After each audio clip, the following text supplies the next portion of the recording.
Right, I don't actually know what the problem is. Like, I'm not entirely sure, but I think it could be more than one problem. I think it could be 3. Or 4, because one of them's getting out of this junction. So,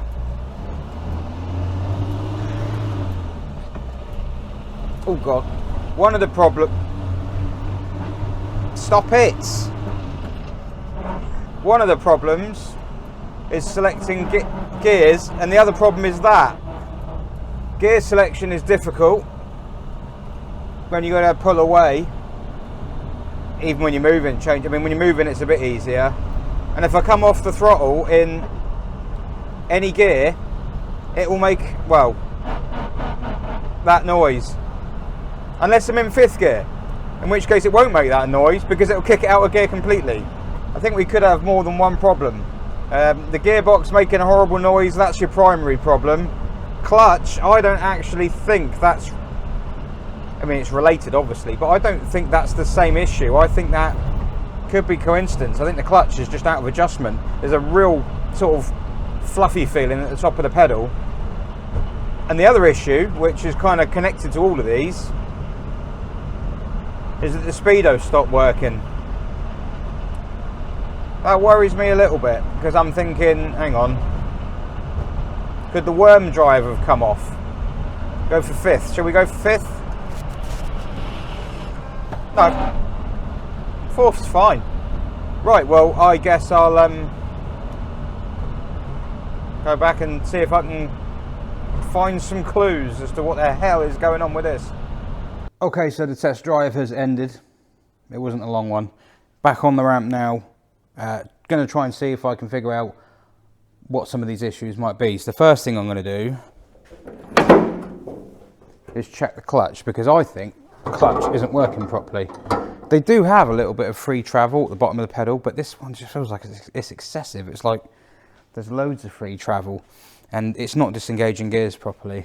Although I've just thought,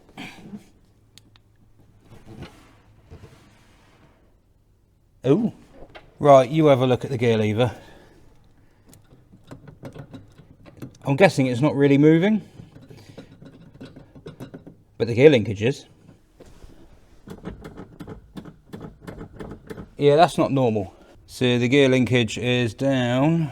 Well, one of them is this bar here, and as you can see,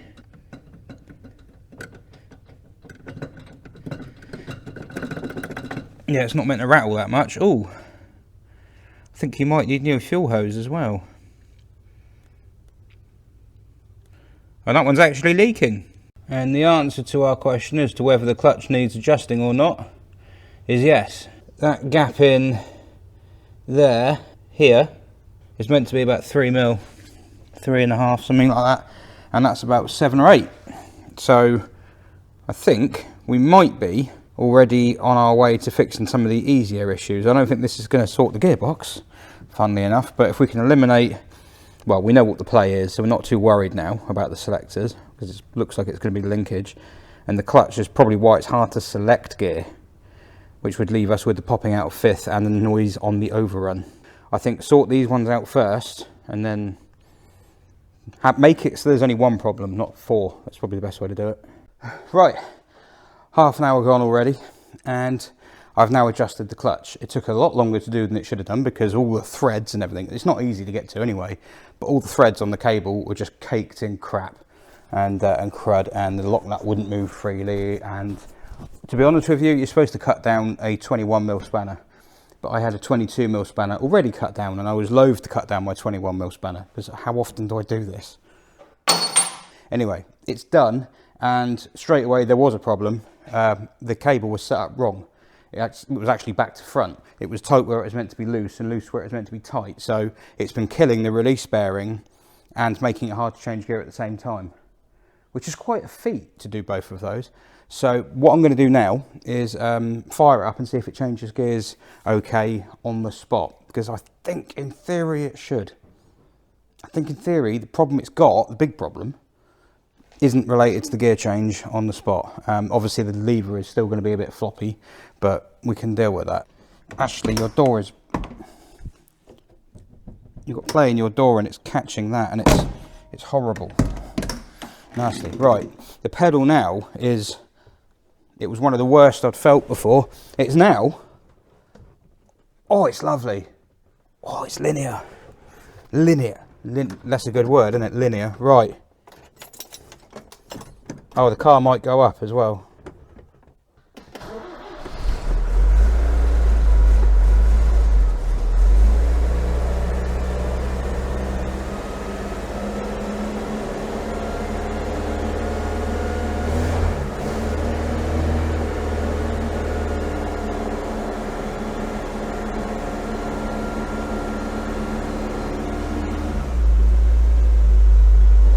Does run nice. Right, let's try it. So, clutch down, and we're in gear. Easy. Reverse, reverse. In fact, the handbrake's on. Where's the bike point? About an inch off the floor. It's not the best handbrake, is it? Right, so the gear selection on the spot, when you go to pull away, the issue with that is irrelevant. That is the clutch. So I think what I know, there's a head of a bug in there. Nice. Well, I'm going to have some lunch, and then I imagine I'm going to drain the gearbox oil out and see how much metal there is in it. Right, so just been under here, removed the under tray and everything, which was not held on very well at all, if I'm honest. I mean, this nose, most of this wasn't bolted on either. It's not been put together brilliantly, it has to be said. So there's two drain points on a D. Possibly on a DS as well, I don't know. That one and that one, that's the fifth gear housing, so fifth gear has its own drain point. And you're supposed to bring out about 2.2, what, 2.25 litres. And what I've brought out is, well, I don't know what it is. It might be oil. It looks like muck. So we've got, what's that, 1650. And this is a dirtier... Yeah, that's not 2.25 litres, is it?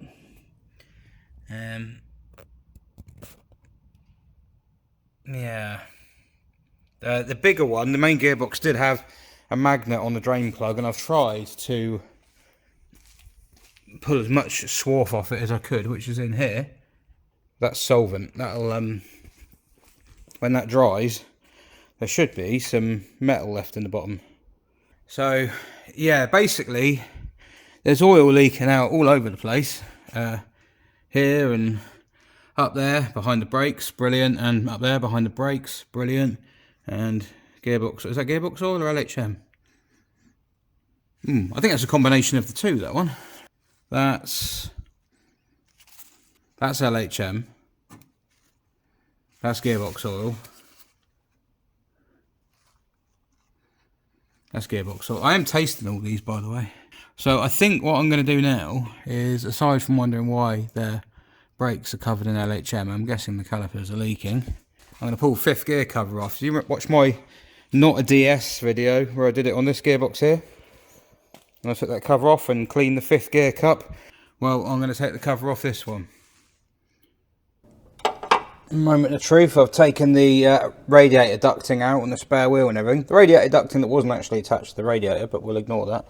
Right, so this should be the last one on the fifth gear housing. Yep, it's moving around. Ugh.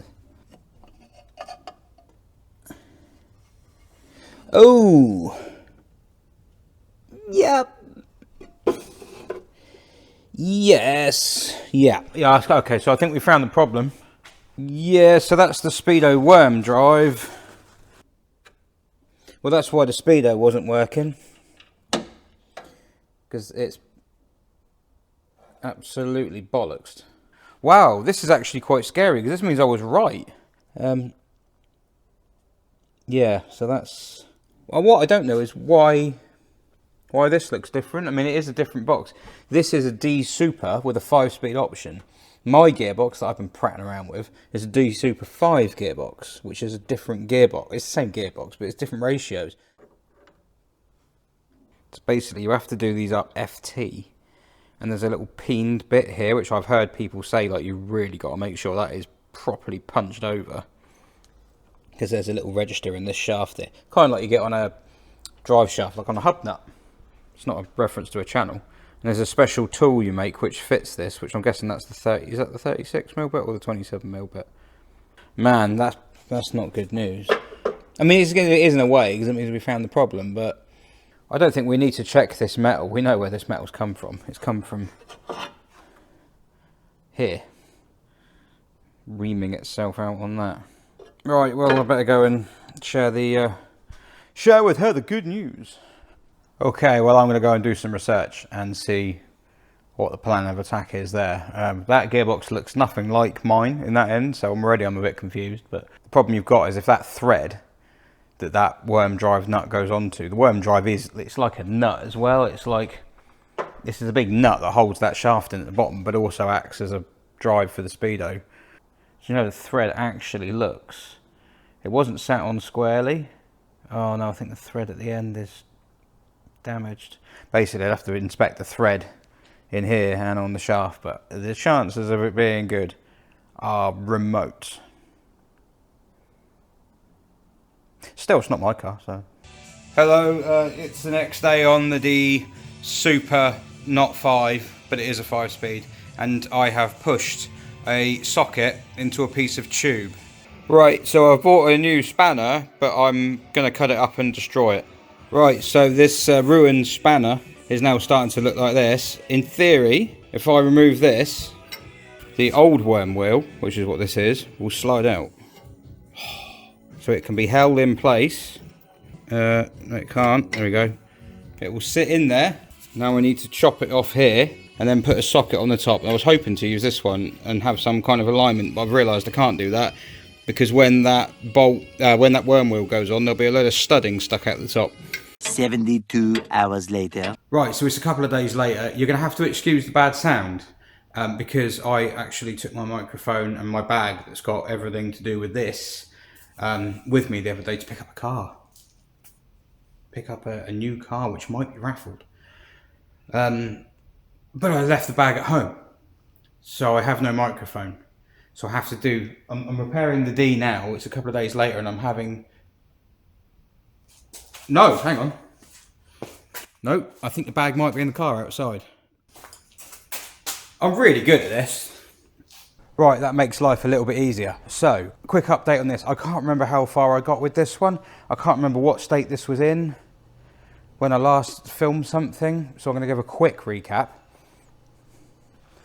Took the gearbox end plate off, discovered it was all chewed up. And the worm gear, which is in my pocket, had been rubbing against it and had eaten itself on the shaft. That was then.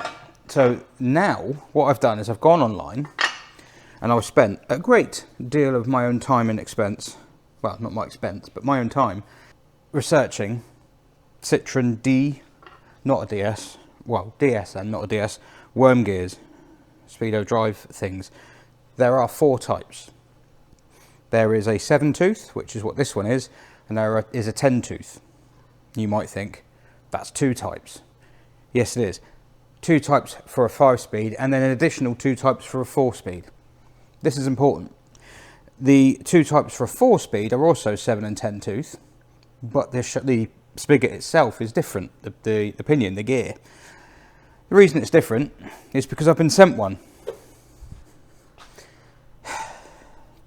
I lost my shit when this turned up. So I spent ages getting going through the parts catalogues, identifying exactly which one I needed, setting out the exact spec of the car. This is a DT spec car, which means it has a 2-litre engine. It's 1985cc, 2-litre engine with a 5-speed gearbox. Same 5-speed gearbox that goes in the DS21 and the D Super 5 that I have. But the 5th gear ratio is different. And that one also has the 5th gear oiling cup on it. This one doesn't. Has nothing. So that's weird. Anyway, spent all that time listing it all down, exactly what I needed. Someone comes along, yes, I've got it. Pay the money, it turns up, and it is wrong on both counts. It's 10 tooth, not 7 tooth, and it's for a 4-speed, not a 5-speed. Just stick it on, he says. That's M28 thread, that's M24 thread. Look. Right, the difference.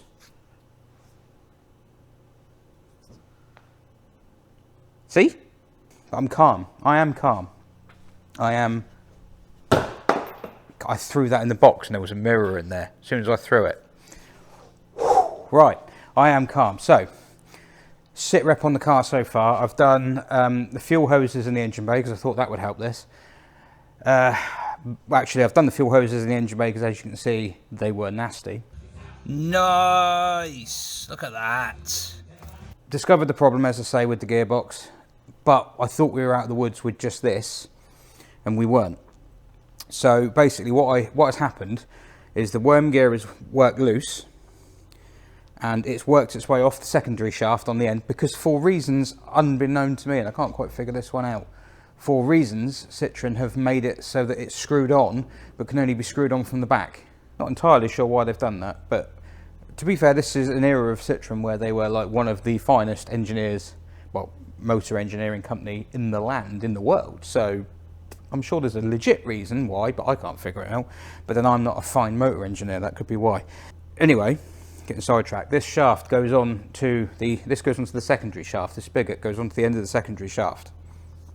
And it's tightened up, and then the speedo cable comes in, and it has this gear on the end of it, and this gear drives, or gets picked up in this bevel, so it spins as the shaft rotates. I don't know if you'll be able to see it, because you see it would be like something like that kind of thing.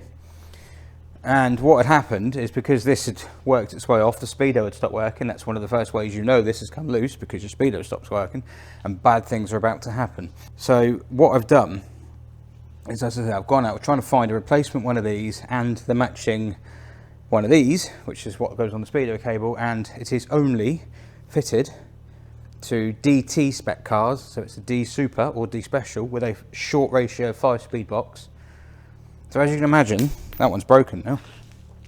As you can imagine, that's probably the rarest type going. It's one of those weird situations where, well, saying it's not a DS is actually important, because the fact it is not a DS is crucial. Because if it was a DS, it would have the one that this one's got. So anyway, got the second-hand one. That was no good. That's now gone forever. This only had a couple of damaged threads in it, so what I've done is I've retapped it. I've retapped the threads inside.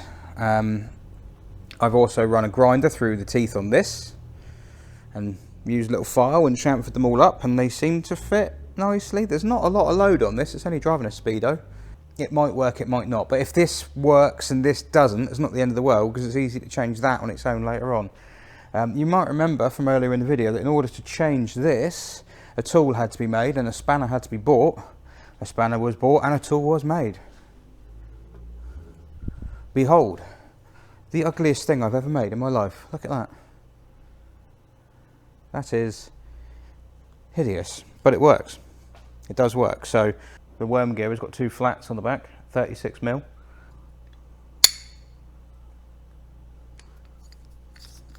Put it in a socket, does it up. In fact, it's actually got, because I'm very clever, the bit in there registers precisely on this, so it centres it as well.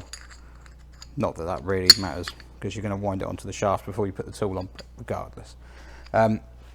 It's a bit of a faff to use, because you can only turn it that far before you have to take the whole thing off again, and then reset the gearbox, and then go again, take it all off again, reset the gearbox, go again, because otherwise it binds up against 5th gear, but it's fine. We're going to try that now, and keep fingers crossed. The situation we were in earlier today was that the secondary shaft had walked out of the gearbox, which is not ideal. I think what's happened is that's what's actually causing the noise. That horrible noise when you come off the throttle, I think, was the bearings just being shagged, basically. That really is a gearbox rebuild, because you've got to take the whole lot out and check all the bearings and everything, and it's, yeah, it's a scary time. But I'm going into this with my kind of approach that I'm taking on my own car, which is, be right. And what I've done is I've run it in gear with the cover off, so that the shaft moves about, and put a little bit of weight on it, just to persuade the shaft to reseat the bearings, and then switch the engine off. and then tightening that up, and then done it again and tightened it up until the shaft comes out enough and the bearings are all pushed back in, and now the noise has gone.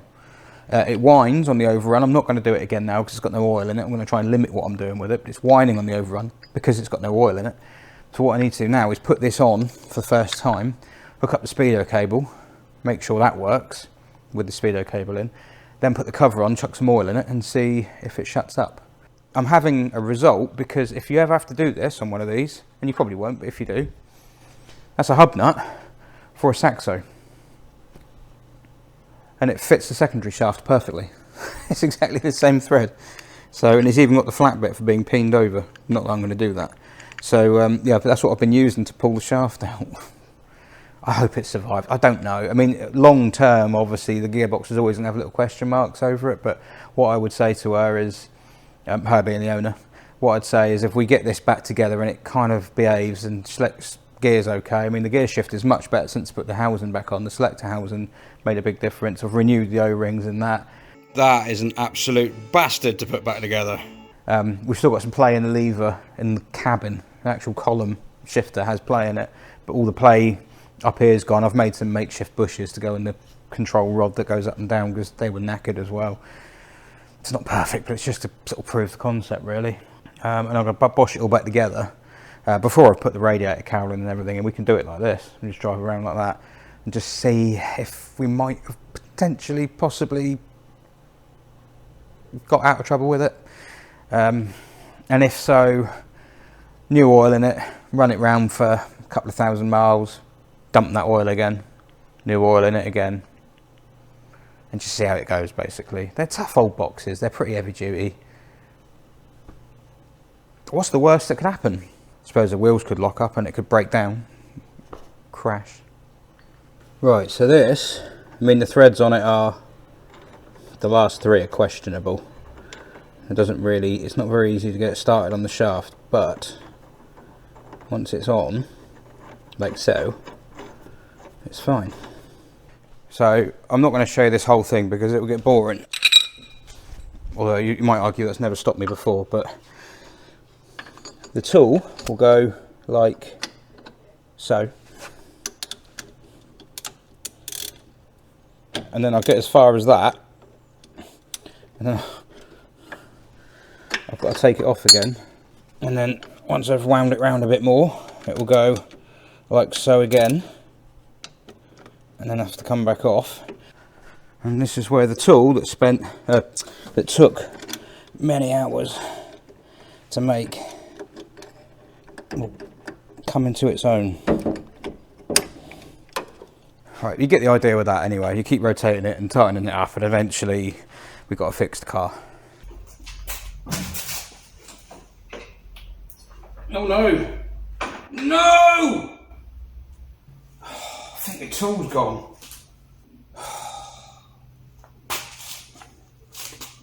Bloody tool's let go. I didn't even see how close it was. It beeped, but you'll have to take my word for it. To modify it, it's not strong enough. Right. So, it's back together. Well, it's not all back together because the end plate's there, but the speedo drive's in, the worm drive's torqued up. I'm now in a position to start the engine and stick it in gear, see if the speedo works and see if there's any horrible noises. Can't do it for too long, there's no oil in the gearbox, but then at the same time the wheels are off the ground, so there's no real load on the gearbox either, so it shouldn't really hurt it, but I'm not going to go banging through the gears or anything. I'm reluctant to do this because I know it's not going to work, but we'll try it. Let's try it, let's see what happens, let's play the game.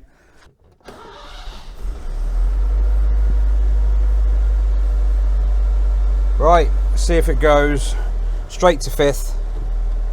Nope. Is that fifth? Oh god. You can tell me, you can see it. Right.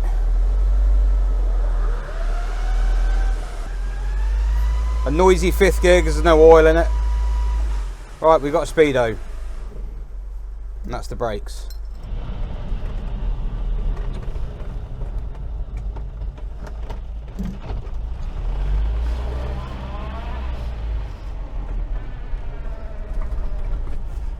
Right, so we're on a quiet bit of road. I've made it here, but then I would have made it here with them as they were before, wouldn't I, the gears?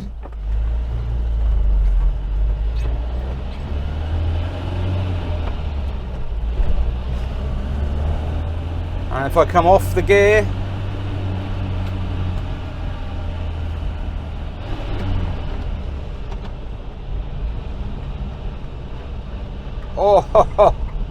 oh, we haven't got away with it, have we? Surely not. I mean, fifth gear will be the acid test.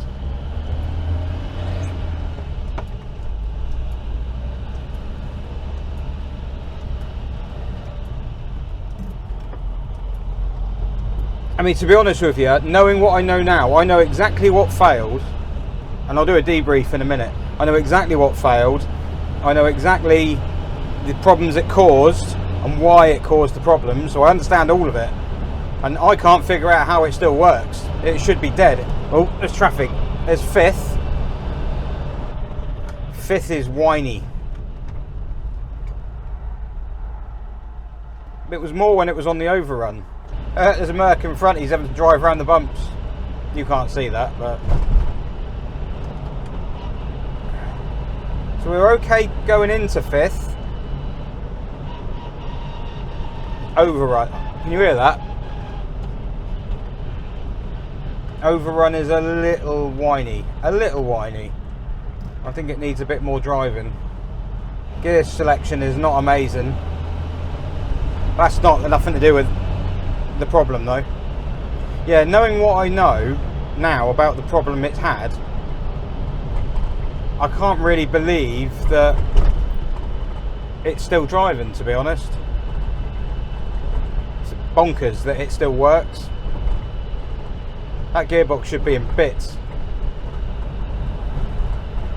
Or just pretend it's a rally car.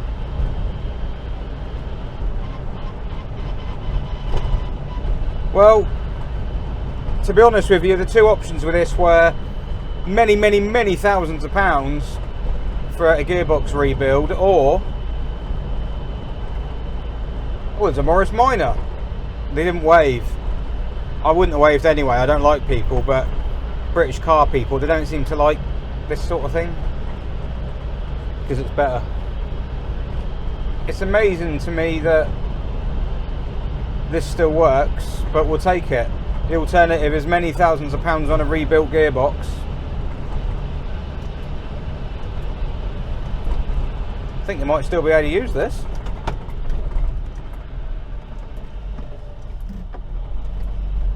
Alright, let's go round. You were going to go then.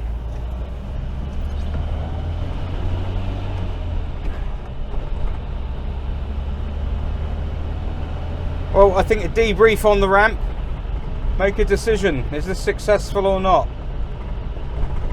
Who am I kidding? I'm not going to be able to make that decision. I'll agonise over it. Right, so I'm back.